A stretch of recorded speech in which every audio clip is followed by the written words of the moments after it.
Next up is Nagi Pavasana. Now, with your legs extended forward, extend your arms out as well. Cup the palms, place them on the ground in front of the feet as you bring your forehead on the ground behind the heels. Gaze through your nose, engage your bandhas and visualize yourself as a snake. Purava vidhi pariyagane nicho ho ve kahuni phanasyo lagaji.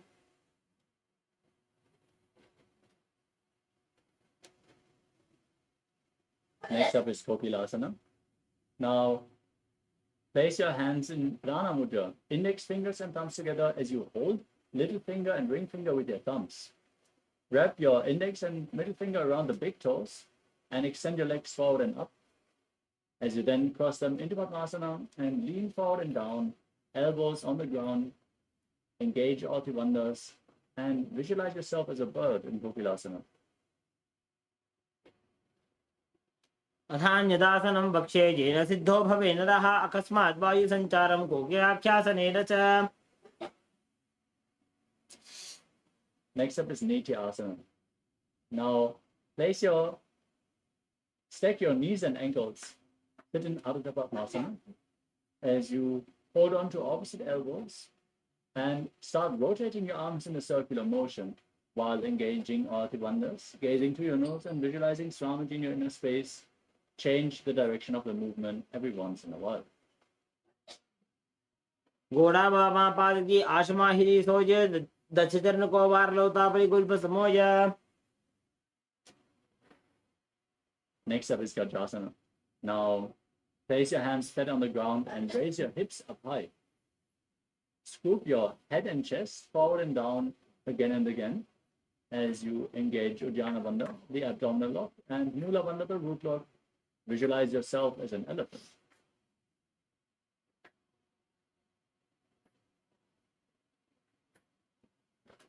निब्जं पादाग्रे भूमौ कृत्वा लम्बी भुजामस्तकाग्रे निधाय हितम्बं मूर्धमुण्डमय्य नाभिरक्ष्यं भूमौ नासिका मानीय.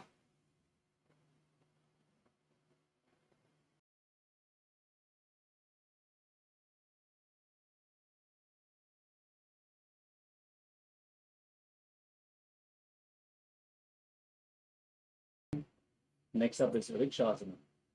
From the same posture, now press one heel into the ground while lifting the other heel up, alternatingly again and again. Engage Uddiyana Bandha and Mula Bandha and visualize yourself as a bear. एकैकं पादमाकुञ्च गजासनं कुर्यात् वृक्षासनं भवति. Now rise up tall. Stand on the tips of the big toes if you can. Otherwise, just stand on the tips of your toes. Bring your hands in front of the chest in Hridaya Mudra with index, middle, and ring fingers joined together, touching your heart center. Elbows raised.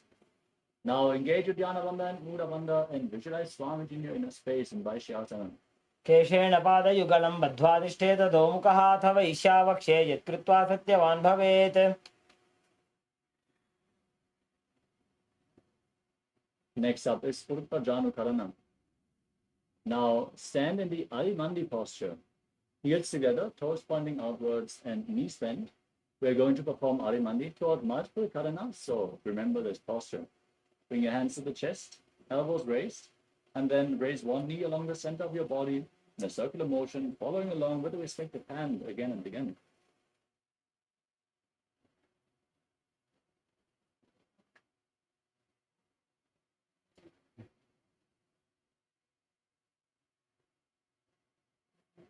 We move on to Balalingasana.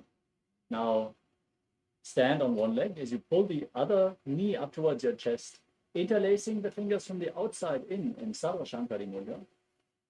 Visualize yourself holding a baby as you engage all the bandhas. एकं जानु उरसि आलिङ्ग्य स्थातव्यं बाललिङ्गनं भवति. Next up is Paramashivoham. Now pull the raised foot behind towards your buttocks, holding it with both hands interlocked in Parashva Mudra. Engage all the bandhas and visualize Swamiji in your inner space in Paramashivoham. स्थित्वैकस्मिन् पादतले कराभ्यां वेष्टयेतरम्. Next up is Natarajasana. Now hold the sole of the foot from the inside as you kick the leg back and up, lean forward, extend the other arm with the hand in Bindu Mudra, index finger and thumb together. as you engage the Mula Bandha and visualize yourself as Lord Nataraja in Natarajasana. उत्तानपादं क्रौञ्चं च मरीचिं वीरभद्रकं नटराजं त्रिकोणं च सुप्ताङ्गष्टप्रसारणे. Now repeat Bala Lingasana on the other side. Pull the other knee towards your chest and visualize yourself holding a baby. एकं जानूर्स्यालिङ्ग्य सातव्यं बाललिङ्गनं भवति. Now pull the foot behind towards your buttocks. Engage your bandhas. Visualize Swamiji in Parapidanasana. स्थित्वैकस्मिन् पादतले कराभ्यां वेष्टयेत्तनुम्. Now repeat Natarajasana. Hold the sole of the foot. Kick the leg back and up. Lean forward with the hand extended in Bindu Mudra as you visualize yourself performing the cosmic dance as Lord Nataraja. उत्तानपादं क्रौञ्चं च मरीचिं वीरभद्रकं नटराजं त्रिकोणं च सुप्ताङ्गुष्टप्रसारणे. Next up is Ardha Rechtakarana. Stand again in Arimandi posture, heels together, toes pointing outward, knees bent. Bring your hands to the chest and then step the right foot behind the left with the heel raised. Swing the right arm back and forth like a pendulum, gracefully moving your fingers one by one. Then place the right hand on your nose and cross your ankles. Set the other foot behind. Repeat the movement on the other side.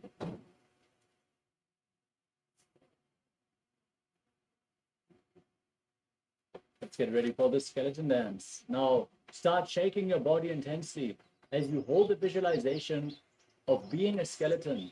Visualize your bone structure and dance wildly. Hold the visualization of your skeleton. This will build integrity into your very bone marrow. There is no muscles in your body, only bones.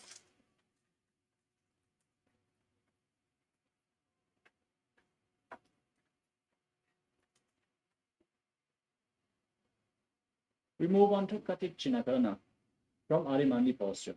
Heels together, toes pointing upward, knees bent. Cross your arms above your head with the palms facing back. Then turn your body to one side. Open up your arms above your head. Return to the center. Repeat the movement again and again.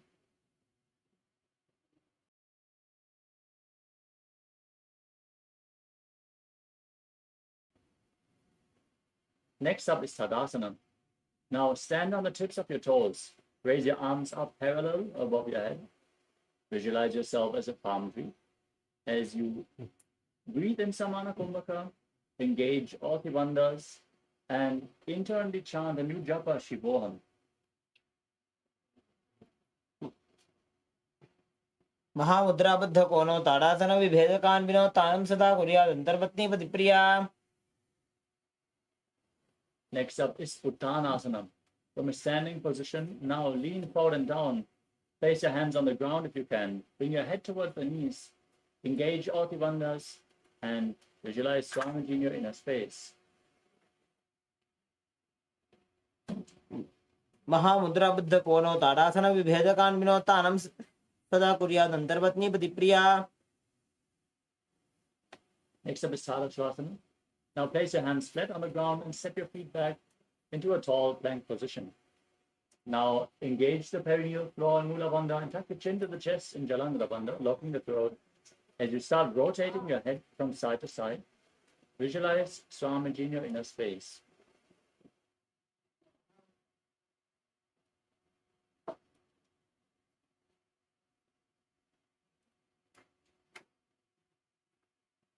गजासनं स्थित्वा मस्तकं वारं वारं दक्षिणकुक्षिं सव्यकुक्षिं नयेत् तरक्षासनं भवति. Now lower your body down onto your stomach.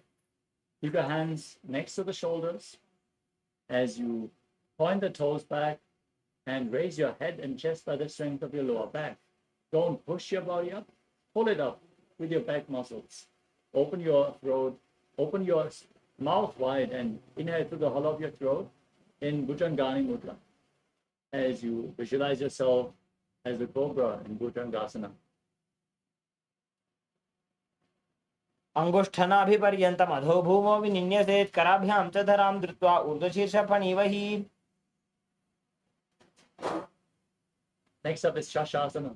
Now push your body back up into the plank position. Then alternate, pulling one knee in towards your chest, back and forth. As you breathe in Sahasrara Kumbhaka, inhale and exhale through your nose, leading the prana along your spine as you visualize Swamiji in your inner space. Budhasan संस्थितो जानुद्वयमाकुञ्च वारं वारं कर्तव्यं शशासनं भवति. Next up is Rathasana. From the same position, now step one foot in between the hands and jump the front foot back, bring the back foot in between the hands again and again as you visualize yourself as a chariot.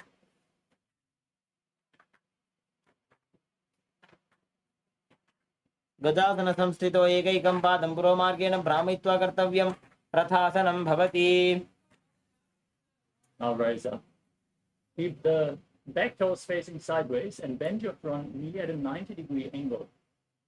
Point your hips forward and engage Uddiyana Bandha and Mula Bandha as you raise your arms parallel up above your head. Gaze up towards your third eye. Visualize yourself as Lord Veeravatra and perform Uddiyana Bandha and Mula Bandha in Veeravajrasana. वासिष्ठमतकौण्डिन्यम् ऊर्ध्वकुक्कुटमेव च अष्टावक्रमथोत्थानं मयूरं सेतुबन्धनम्. Now rotate your feet or exchange the position of your feet and bend the front knee, push the hips forward, raise your arms, gaze up. Visualize yourself as Lord Veeravajra with 8 arms in Veeravajrasana on the other side. वामोर्मूलदेशे च याम्यं पादं निधायतो. Now stand on one leg, raise the opposite foot up towards the inner opposite thigh. Join your hands in Anjali Mudra and raise them up above your head. Gaze forward, engage Uddiyana Bandha and Mula Bandha and visualize yourself as a tree in Vrikshasana. वामोर्मूलदेशे च याम्यं पादं निधायतो तिष्ठेत् वृक्षवद् भूमौ वृक्षासनमिदं विदुः. Next up is Garudasana. Now bring the raised foot on top of the opposite thigh and join your hands in Namaskara Mudra in front of the heart center, visualizing yourself as Lord Garuda in Garudasana. वामोर्मूलदेशे च याम्यं पादं निधायतो. Now stand on the other leg, raise the opposite foot and your arms up above your head in Vrikshasana, the tree posture on the other side as you engage Uddiyana Bandha and Mula Bandha. वामोर्मूलदेशे च याम्यं पादं निधायतो. To move on to Garudasana on the other side. Now bring the foot onto the opposite thigh. Join your hands in front of your heart center as you visualize yourself as Lord Garuda.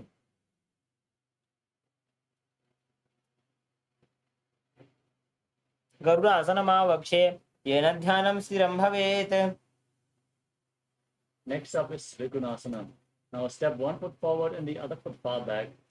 Keep the back toes facing sideways. Extend your arms parallel to the ground and lean forward and down. Bring one hand to the foot and the other hand pointing up. Gaze upwards along the arm as you visualize yourself as a triangle.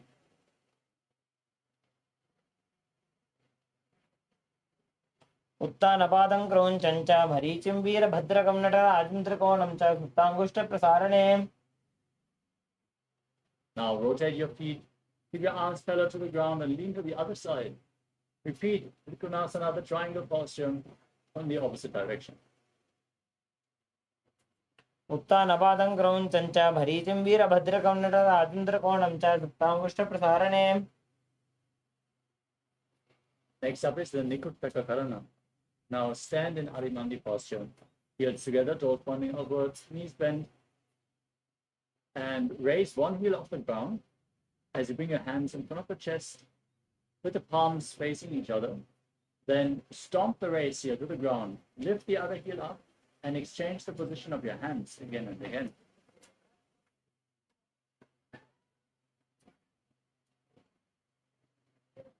We move on to Angushtasana. Now lower your body down onto raised heels. Sit with the toes tucked, perineum on the heels, Join your hands in Namaskara Mudra in front of the heart center. Keep your knees together and visualize Swamiji in your inner space as you start buzzing like a bee on the inhalation and exhalation in Brahmari Kumbhaka. And perform the Buddha Bandha, internally chanting the new japa Sadashivoham. कबन्धासनमित्याहुः गोरक्षासनमेव च अङ्गुष्ठमुष्टिकं ज्ञेयं ब्रह्मप्रासादितं तथा.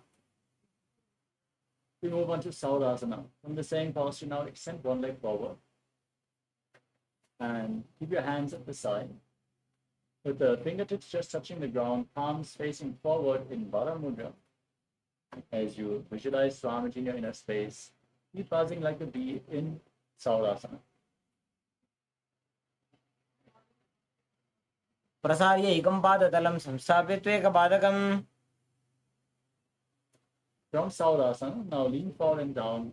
Hold on to the front big toe in Prana Mudra. And hold on to the back heel with the opposite hand. As you balance in this posture, visualize Swamiji in your inner space and engage the Mudra Bandha in Vidunanasana. गुल्फस्थितो पादमेकं प्रसार्य तत्पादाग्रं संस्पृश्य तत्करेण. Now exchange the position of your feet. Stretch the other leg forward. Keep the hands at the side in Vara Mudra as you visualize Swamiji in Saurasana.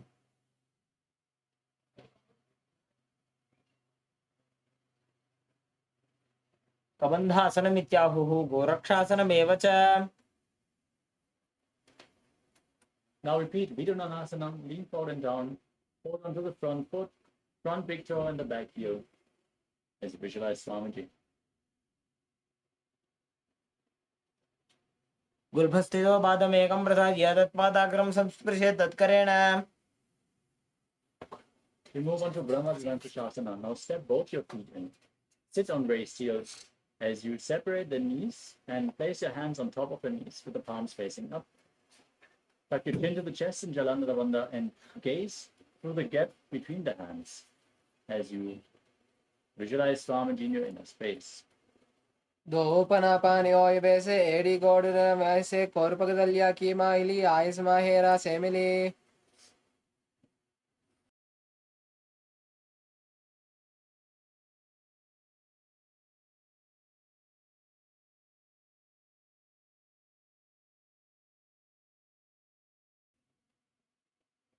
Next up is Kapilasana. Now place your knees on the ground and keep your hands on top of the knees. Engage Uddiyana Bandha and Mula Bandha, the stomach lock and the root lock, as you gaze to the tip of the nose. And visualize yourself as Sage Kapila Muni in Kapilasana. Ubay pagadali samata harave tiniki mahili kor milave panapani ukro oyabese edi do joni nivese. Maintain the same posture but shift your gaze upwards towards your third eye as you visualize Swamiji in your inner space in Bhadragrakasana. दो भूपकतले संपट करे कोरवारली भूपरिधरे कोरवारली राखे ऐसे तापरी मूलद्वार टिकी बैसे. Next up is Suryasana. Now rise up, lift your knees off the ground and bring the soles of the feet together. Separate your knees, bring your hands in Padma Mudra, thumbs and little fingers together, palms opening up resembling a lotus flower. As you raise your arms up above your head, gaze through the gap between the palms and engage Uddiyana Bandha and Mula Bandha as you visualize Lord Surya in your inner space.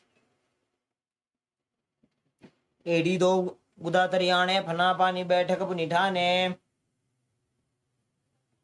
Next up is Mandukasana. Now place the top of the feet flat on the ground and keep your hands on the knees as you visualize yourself as a frog. Press your frog tongue up against the palate of your mouth in Manduki Mudra, catching the nectar of immortality dripping from the Sahasrara chakra. Gaze up towards your third eye. Breathe calmly through your nose. You can stop the buzzing for now and engage the Mula Bandha in Mandukasana. पादतलौ पृष्ठदेशे अंगुष्ठे द्वे च संस्पृशे जानुयुग्मं पुरस्कृत्य साधयेन्मण्डुकासनम्. Maintain the same posture, but bring your hands behind your back. Hold on to opposite shoulders with your hands. Press your elbows against your head Visualize yourself as a frog. As you gaze up, keep your tongue in Manduki Mudra and engage Uddiyana Bandha and Mula Bandha in Uttana Mandukasana. मंडूकासन मध्यस्थं गुरुपराभ्यां धृतं शिरः एतद्धेकवदुत्थानम् एतदुत्थानमण्डूकम्. Next up is Simhasana. Now, cross your feet and sit on your heels. Keep your knees on the ground, hands on top of the knees. Now, gaze to the nose, stick your tongue out, and exhale forcefully from your throat again and again, visualizing yourself as a fierce lion in Simhasana. दक्षिणं सव्यगुल्फेन दक्षिणेन तदेतरं हस्तौ त्यजान्वो संस्थाप्य साङ्गुली च प्रसार्य च. Next up is Padmasana. Now, keep the soles of the feet together, the toes pointing backwards, your knees open, and sit on your heels. As you gaze to the tip of the nose, cross your arms behind your back, and hold onto the big toes in Prana Mudra. As you engage Jalandhara Bandha and Mula Bandha. Visualize Swamiji in your inner space and return to buzzing like a bee in Brahmari Kumbhaka and Bhagavān.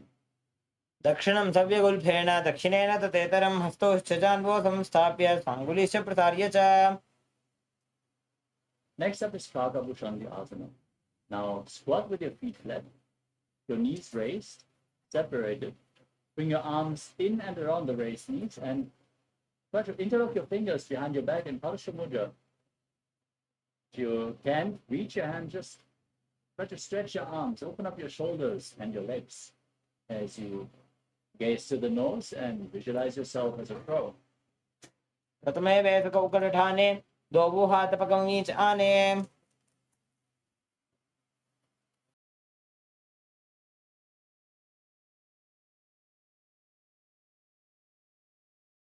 The next asana is Kanipalasana. From the squatting position, now place your hands flat on the ground in front of you. Bring your elbows, your knees over top of your elbows towards your armpits. Lean forward and down, find balance and lift your feet off the mat as you visualize Swami in your inner space. आसन को गुण आशीदुष्टा हो जी तो आची होई. Next up is Kapali Asana. Now, from the same position, hands set on the mat, knees on your arms, bring your forehead on the ground, the crown of the head, and then lift your feet off the mat and straighten your legs up into a headstand. If you experience any blood pressure related problems or you have any neck or back injuries, please don't perform any of the inverted postures. Communicate with your doctor whether it is safe for you to perform any of those asanas. If you need support, you can lean against the wall or ask a partner to aid you. Gaze to your nose and visualize Swamiji in Kapali Asana. शीशा धरती टेकी पकड़ो वो मिलवा ऊंचा को करे. Next up is Paramashivoham. From a squatting position, place your hands flat on the mat and then twist your body to one side. Align your knee and hip with your elbows. Gaze up towards your third eye, lean forward, lift your legs off the mat as you visualize yourself as a peacock. मयूरं दण्डवत् कुर्यान् मायूरं दण्डनामकं कुर्यान् मायूरं पार्श्वाभ्यां मायूरपार्श्वनामकम्. Now twist your body to the opposite direction. Balance on your arms as you extend your legs out to the side. Visualize yourself as a peacock in Paramashivoham on the other side. मयूरं दण्डवत् कुर्यान् मायूरं दण्डनामकं कुर्यान् मायूरं पार्श्वाभ्यां मायूरपार्श्वनामकम्.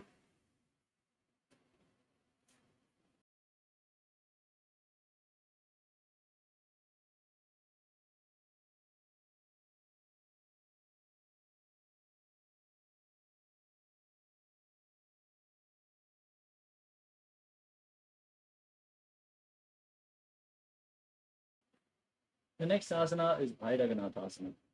Now step your feet back into the plank position with your hands flat on the mat. Then bring one foot outside the respective shoulder in between the two hands. As you gaze up towards your third eye, push your hips forward, And visualize yourself as Lord Kala Bhairava in Bhairaganatasana. As you breathe in Rechaka Kumbhaka, exhale all the way and hold your breath in the exhaled state again and again. आसन को गुण पीति जाये. Now step the front foot back, bring the other foot in between the two hands, gaze up, visualize yourself as Lord Kala Bhairava in Bhairaganatasana on the other side. आसन को गुण पीति जाये. Next up is Ummukha Pitasana. Step both your feet back and bring your forearms on the ground. Raise your hips up high. You can walk your feet slightly forward to raise the hips. As you gaze up towards your third eye, visualize Swamiji in your inner space. भून्यस्तौ जानुनि हस्तौ चतुष्पदम वाङ्मुखम् उत्थापिताङ्घ्रियुगल कटिस्थलमभिरुका. Next up is Vasishthasana. Raise leg up onto your hands and then rotate your torso. Raise one arm up towards the sky. Keep your body straight, the core intensely engaged as you gaze up towards the sky and visualize yourself as Sage Vasishtha in Vasishthasana.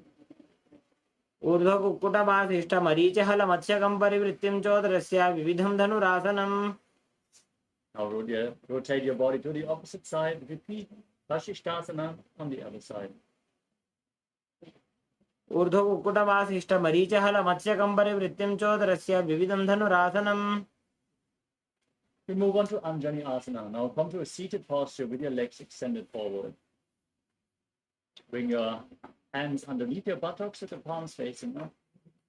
Gaze to the tip of your nose. Visualize yourself as Lord Hanuman as you engage Jalandhara Bandha, the throat lock, and Mula Bandha, the root lock. Internally chant the new Japa Mahasadakshivoham. दोबू करके उभय हथेली कोरवारली मैले भेली. From the same posture, with your legs extended forward, lean forward and down, and hold on to the big toes in Prana Mudra as you engage all the wonders. Visualize Swamiji here in a space. जानो परिललाटन्तो पश्चिमं ताणमुच्यते येन केन प्रकारेण सुगन्धार्यं च जायते.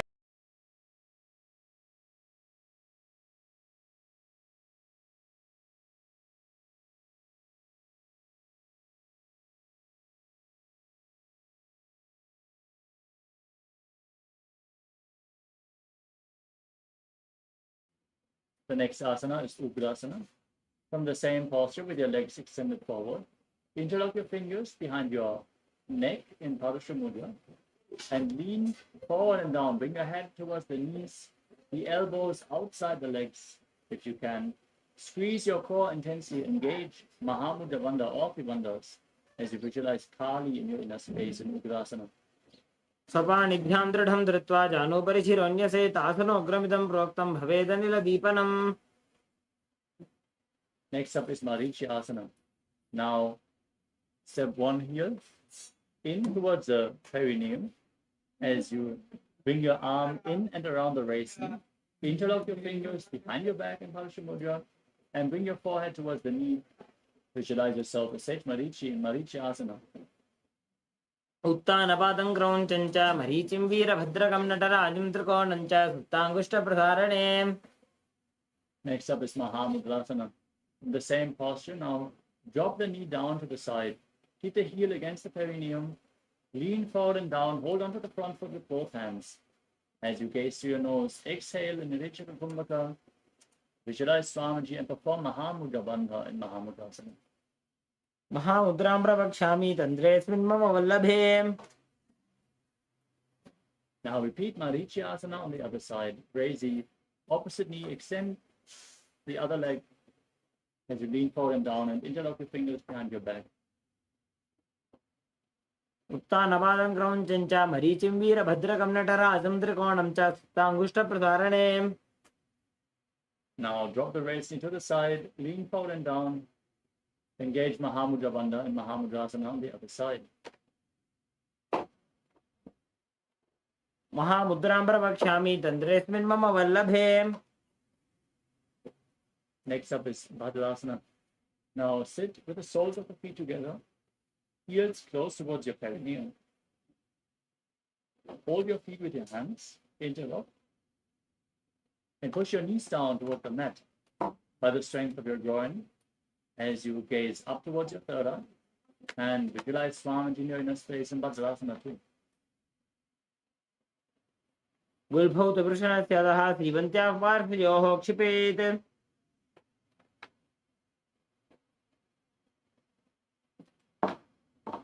Next up is Bhagavān. From the same posture, with the soles of the feet together, extend your legs out away from the body. Place your hands on the respective knees. Gaze to your nose and visualize Swamiji in your inner space as you engage Charanara Bandha and Mula Bandha. पूर्व चरपट चौक कख्यो सोई बाही विधियो कीजे सोई. Next up is Joni Asana. Now bring the heels back in towards the perineum. Hold onto the soles of the feet as you visualize the Joni Mandala, the visual representation of Devi Paramashiva Shakti yourself.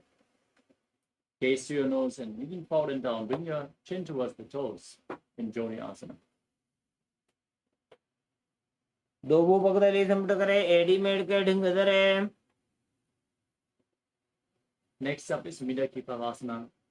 Now extend your feet away from the body. Keep the heels together and the toes separated as you extend your arms out to the side and lean forward and down, bent from your hip. As you place your forehead on the ground behind your heels, gaze to the nose and visualize Swamiji in your inner space.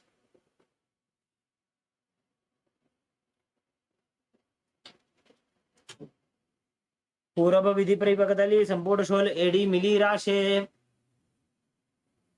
Next up is Siddha Samadhi Asana. Now bring the heels back in towards the perineum. Keep the toes together and the heels separated as you bring your hands underneath your chins and push them through so your elbows are on the ground. Place your forehead on the ground in front of the feet with your toes touching the throat if you can. Gaze to your nose and visualize Lord Surya in your inner space. दोबू पगदली संपट करे सोरे made आगा में धरे. Next up is Chinakipavasana.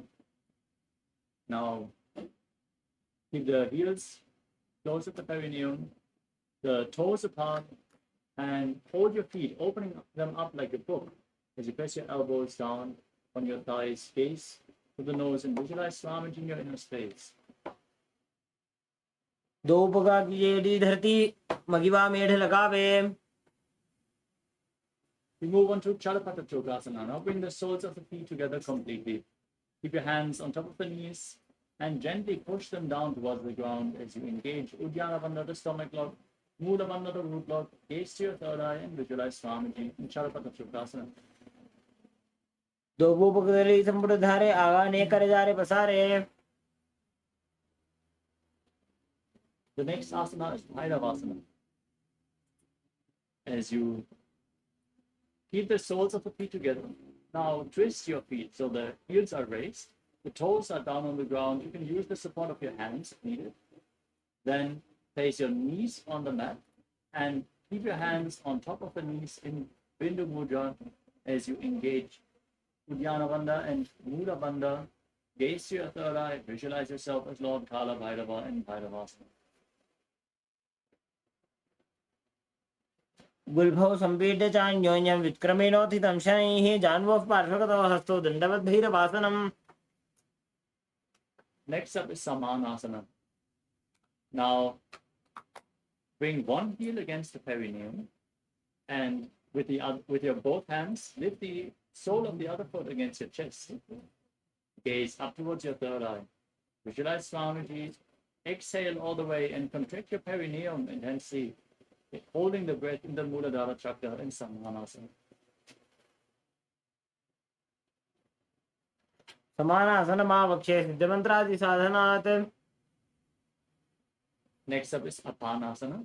Now bring one leg over top of the respective shoulder and extend the opposite leg forward as you keep your hands at the side for balance. Gaze up towards your third eye and visualize Swamiji in your inner space. केवलं पादमेकं च स्कन्धे चारोप्य ततः.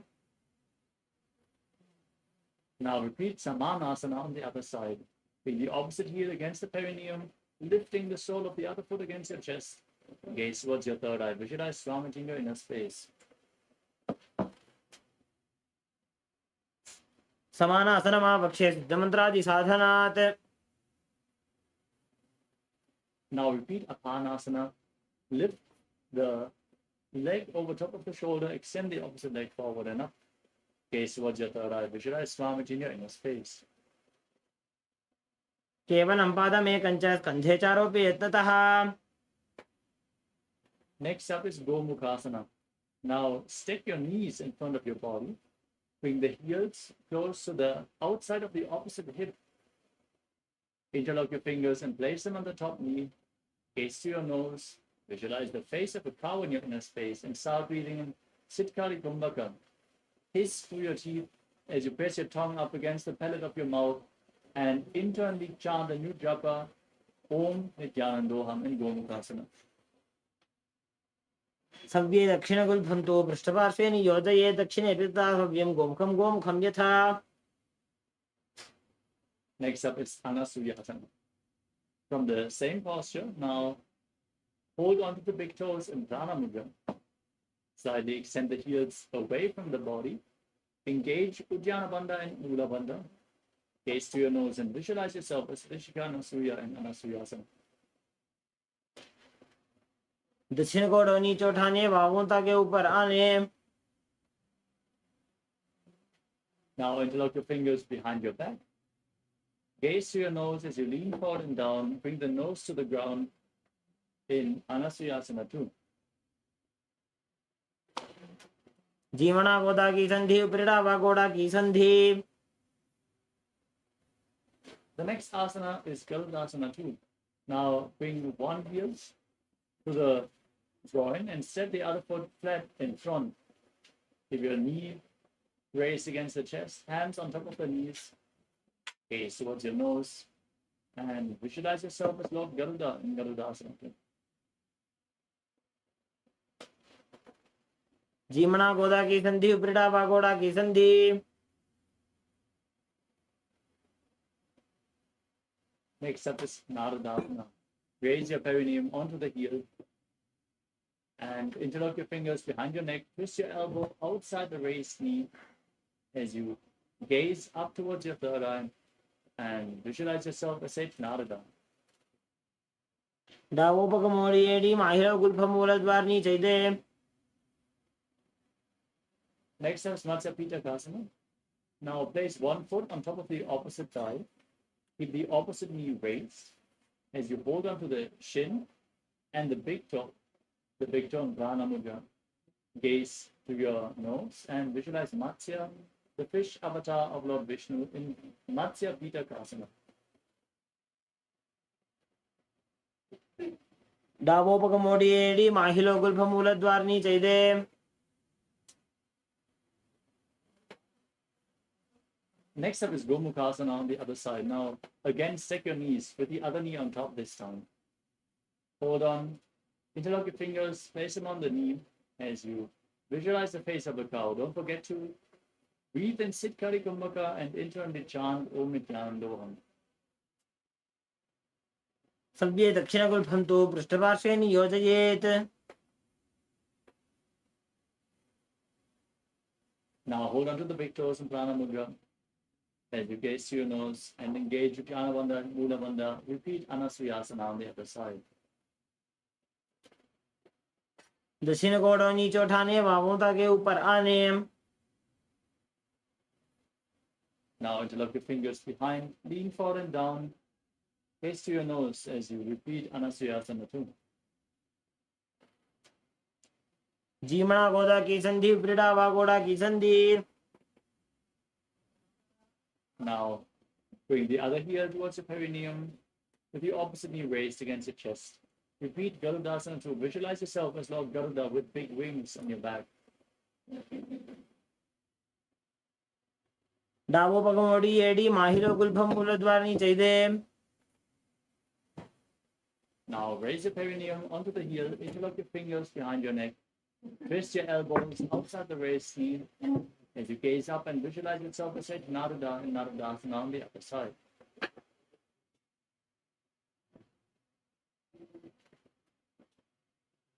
विष्ठिजुमा पक्तली केरी भूपरिता ही लगावे फेरी।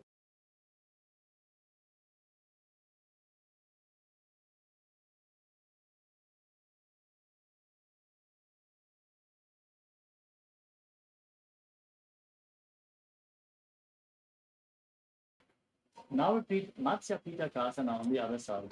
Place the other foot on top of the opposite thigh and hold on to the big toe and the shin of the raised knee. Gaze to your nose and visualize Matsya, the fish avatar of Lord Vishnu. वामेन वामाङ्गुष्ठन्तो गृहीतं मत्स्य पीठकम्।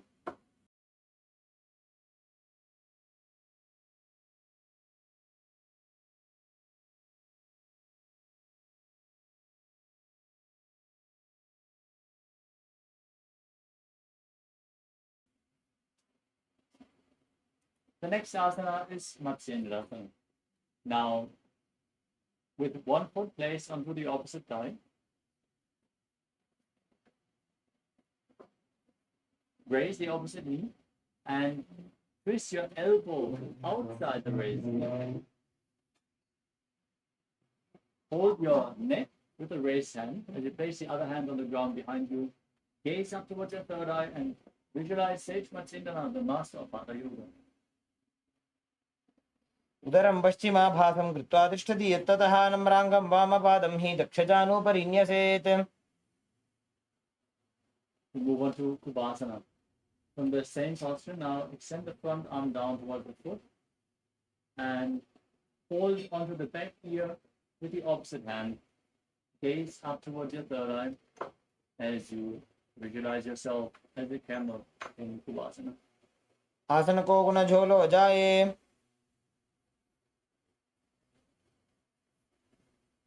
Next up is Matsyendrasana 2. Now place the hand on the ground behind you, still holding onto the front foot as you gaze up, visualize Sage Matsyendra. मत्स्येन्द्रपीडं जठर प्रदीप्तिं Prachanda रुक्मण्डल खण्डनास्त्रम्। Now repeat Matsyendrasana on the other side. Place the other foot on top of the opposite thigh. Raise the opposite knee, twist your elbow outside the knee. Hold onto your neck as you place the other hand on the ground behind you. Gaze towards your third eye and visualize Sage Matsyendra. उदरं पश्चिमाभासं कृत्वा तिष्ठति यत्ततः। Now extend the front arm down towards the foot and place the other hand on your ear as you gaze back and up and visualize yourself as a camel in Kubhasana. आसन को गुण झोलो जाए। Place the back hand from the ear to the ground behind you. Twist your spine intensely as you gaze up. Repeat Matsyendrasana 2. मत्स्येन्द्रपीडं जठर प्रदीप्तिं Prachanda रुक्मण्डल खण्डनास्त्रम्। Next up is Padmasana. Now place your feet on top of opposite thighs. Gaze to the tip of your nose. Keep your hands flat on top of the knees as you gaze to the nose. Visualize yourself as Lord Shiva. Breathe in Sitali Kumbhaka. Press your tongue against the teeth and hiss through the teeth as you inhale. Perform Mahamudra Bandha and internally chant the new japa Om Nithyananda Mahasadaशिवोहम in Padmasana. आसनं द्विधं प्रोक्तं पद्मं वज्रासनं तथा। Next up is Padmasana 2. Maintain your feet on top of the opposite thighs. Cross your arms in front of your body and hold onto the big toes in Prana Mudra. As you gaze to your nose, visualize yourself as Goddess Parvati, the consort of Lord Shiva, still breathing in Sitali Kumbhaka. उत्तानौ चरणौ कृत्वा ऊरुसंस्थौ प्रयत्नतः। Next up is Putkutasana. Maintain Padmasana. Bring your hands in between the legs. Place the palms flat on the ground and raise your body off the mat. As you balance on your arms, visualize yourself as a rooster and calmly breathe through your nose in Sahadra Kumbhaka. उत्तानौ चरणौ कृत्वा ऊरुसंस्थौ प्रयत्नतः। The next asana is Bandha Kirti Asana. From Padmasana, rise up onto your knees. And place your hands flat on the ground with the fingers pointing backwards. Then bring your navel onto your elbows and lean forward, lifting your body off the mat. Lift your knees up and balance as you visualize Swamiji in your inner space. धरामोष्टभ्यकरद्वयेन तत्पूर्वपरि स्थापितानाभिपार्श्वः. Now extend your legs back. Bring your navel onto your elbows. Lean forward until you find balance. And lift your legs off the mat straight as you visualize yourself as a peacock in Mayurasana. अथ वक्षे Mahadev मयूरासनमुत्तमम्. Now lay down flat on your stomach and interlock your fingers behind your neck, turning the toes outwards as you visualize yourself as a crocodile in Makarasana. अध्यासशेते हृदयं निधाय भूमौ च पादौ च प्रसार्यमानो.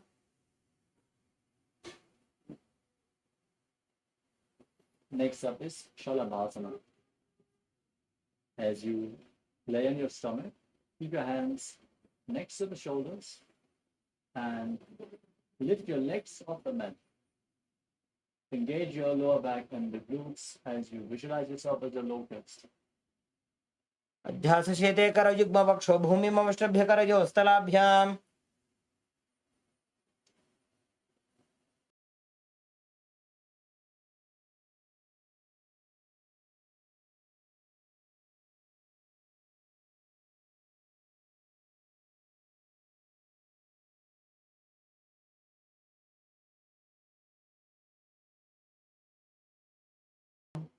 The next asana is Ushtrasana.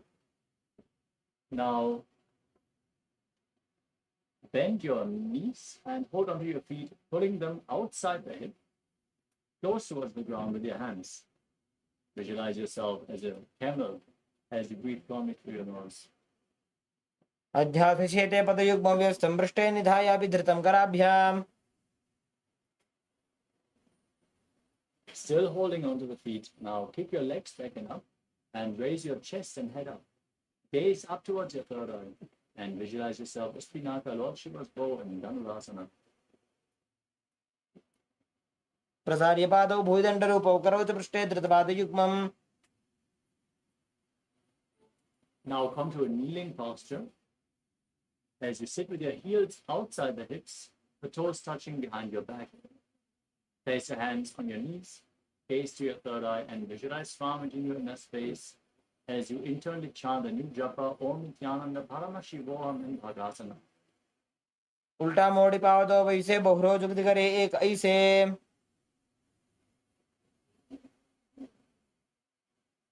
The next asana is Gohi Asana, which is going to be another inverted posture. So align yourself with a wall or ask your partner to assist you. As you, from the kneeling posture, place your forearms on the ground, elbows shoulder width apart. Interlock your fingers in Paramashivaham Mudra. Place your head on the ground, support your head with your hands. As you walk your feet forward, raise your hips, and then lift your feet off the mat. Pulling your knees in. Keep your knees bent and try to touch your chin with your knees. Squeeze your body into a ball. Gaze to the nose and visualize Swamiji in Gohi Asana. दो हाथ की कहुनी जोजी पुनिह कलाई जाने दो ये. Now from Gohi Asana, extend your legs up straight into Shirshasana, the headstand posture. As you gaze to the nose and visualize Swamiji in your inner space. विपरीतं मण्डलं च द्विधैव विदितं हिनः. Gently lower your body down and come to a seated posture with your legs extended forward. Now start breathing in Vasika Kumbhaka as you contract your abdomen again and again, pushing the air out through your nose like the bellows of a blacksmith. Don't inhale actively, let the air flow back into your lungs naturally. As you start by holding onto the back of your calves and lifting your legs up vertically as much as possible, while visualizing Swamiji in Bodhyasana. दो हाथ पग बाहर आने गोड़ा तरे काकसी ठाने.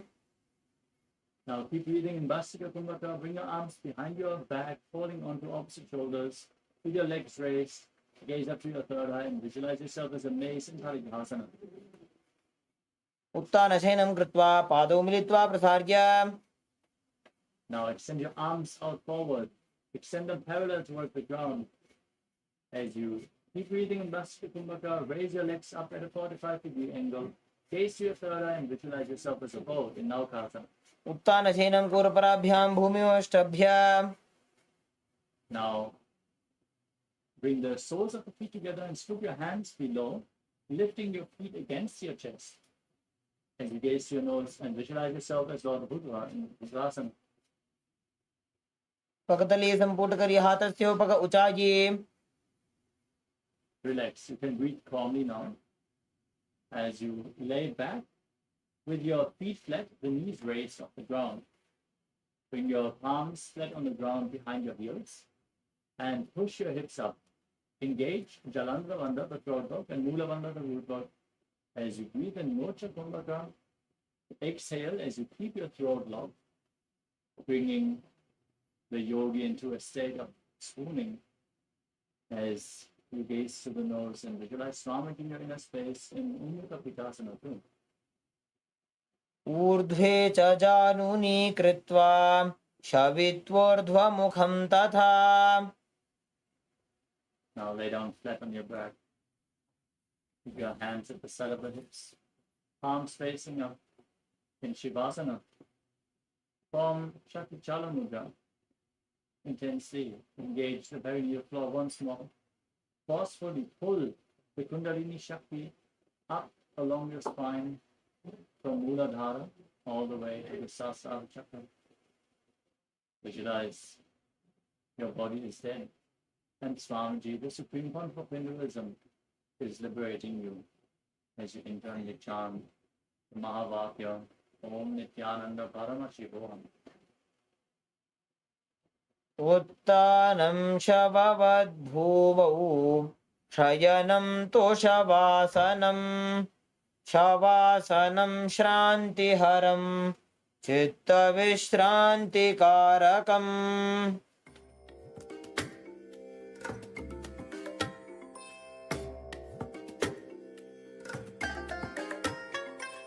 I bless you all. Let you all open all your three eyes and manifest the powers of Mahasadashiva. Om Nithyananda Paramashivoham. Om Nithyananda Paramashivoham. Om Nithyananda Paramashivoham. Om Nithyananda Paramashivoham. Om Nithyananda Paramashivoham. Om Nithyananda Paramashivoham. Om Nithyananda Paramashivoham.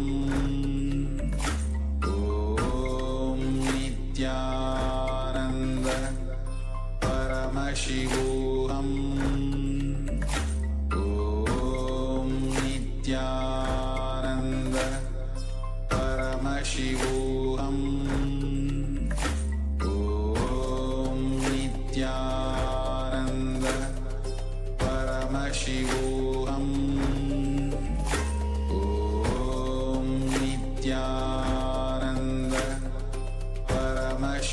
Paramashivoham.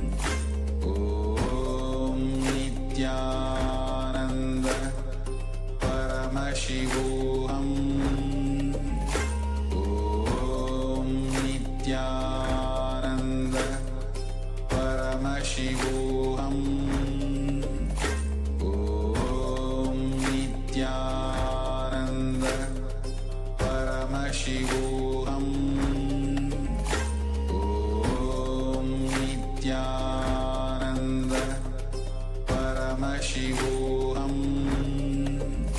Om Nithyananda Paramashivoham. Om Nithyananda